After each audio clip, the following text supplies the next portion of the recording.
We continue with the discussion on plant morphology, or the external structure of plants. We've already looked at roots, stems, and leaves.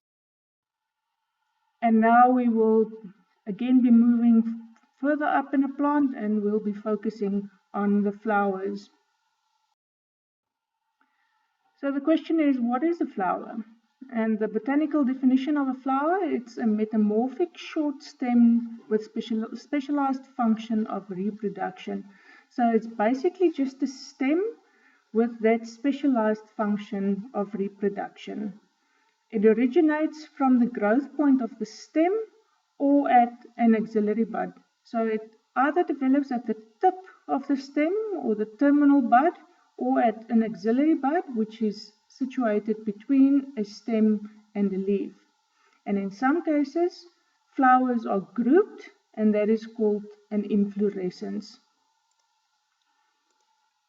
So to just show you, this is a simple flower.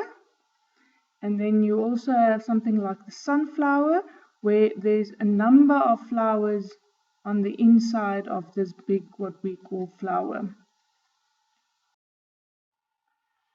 What you need to know further about a flower is the different parts of a flower, or the structure of a flower, and you also need to know the labels in your study guide for this sketch. So we'll start off by the non-sexual parts of a flower, and we start off here at the base with the flower stem, or the peduncle. That is basically the stem that attaches the flower to either the main stem or a secondary stem of that plant. Then we have what we call the thalamus, or the receptacle, and that is the base that carries the flower. We also have the green little leaves at the base of the flower, which are called sepals, and the sepals are the part that before the flower opens protects that flower. They're normally green. So in this case, when they're green, they can also photosynthesize. And then we have the petals, which are the colored parts, or the floral leaves of that flower. So the parts that is non-sexual, the petals, or the colored part of the flowers, the sepals, or the green little leaves on the bottom of flowers, the thalamus, or receptacle, which carries the flower, and then the peduncle, or the flower stem, that attaches the flower to the rest of the plant.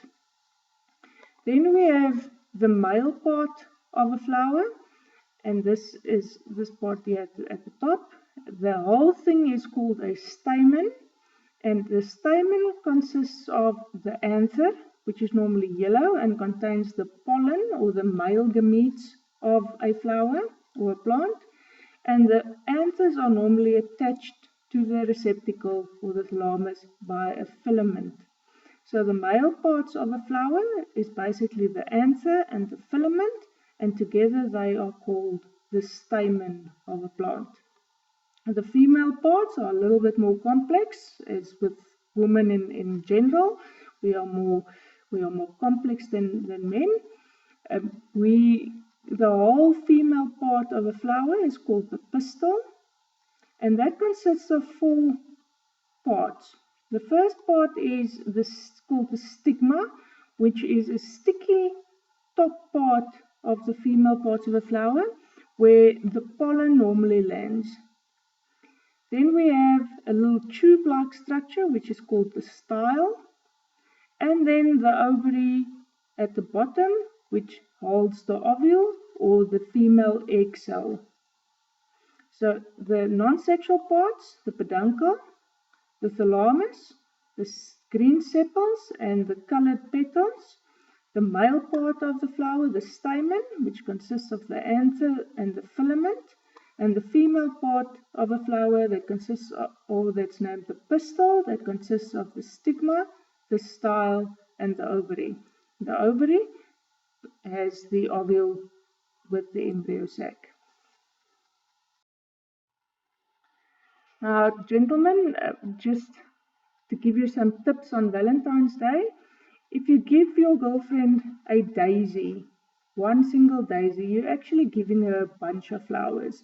If you look at this picture here, This is a single daisy, or what we call a daisy flower, but if you look closely, the yellow part, it's actually hundreds of individual flowers, like the one we just discussed. Each of them consists male and female parts. So that is one individual flower, and there's another one. So if you give a daisy to a girl, you're actually giving her a bunch of flowers. If you look at the picture here, this is just a close-up of a queen of the night flower to indicate that the stigma of some flowers, stigma is the female part that receives the pollen, can have various shapes and sizes. This picture here shows a flower that only has stamen, the male part. You can see the yellow parts, that is the anthers, and the red parts, that's the filament. And then this flower here has both female and male parts. The yellow anthers with the filaments, and this is the male part of the flower. And then the female part, the stigma here, it's normally sticky with the style, and then we can't see the ovary at the bottom here. We also refer to flowers as either bisexual or unisexual. Bisexual has got both male and female flower parts in a single flower. But then we also have unisexual flowers, where one single flower contains either male or female parts.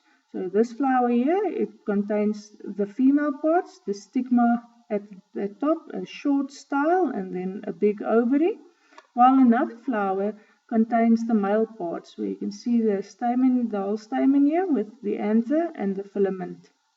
This is important when you plan on planting something like pecanut trees, for example.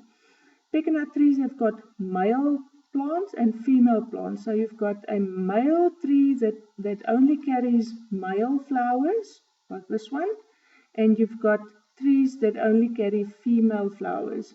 So if those of you who know about nuts and pecanut, for example, you'll know that you'll plant one male tree between about 20 female trees, because a single plant's pollen is enough to fertilize a number of plants and a number of flowers.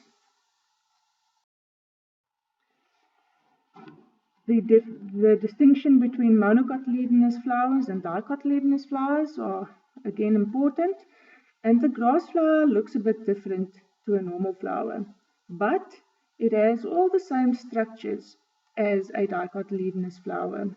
You also have a stigma, but in this case, in the grass flower's case, the stigma is normally feathery, because grasses are not pollinated by insects, it's pollinated by the wind.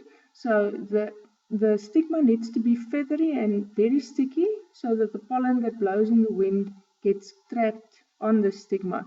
And you can see here as well, it's this big purple stigma sticking out from grass flowers. Then there's also a male part, the anthers with the filaments, and because there's no pollination through insects, it's only wind pollination, the anthers are normally very large, and it produces a lot of pollen. And you can see here the anthers hang in the wind, they burst open, and the pollen is set free to be blown around by the wind.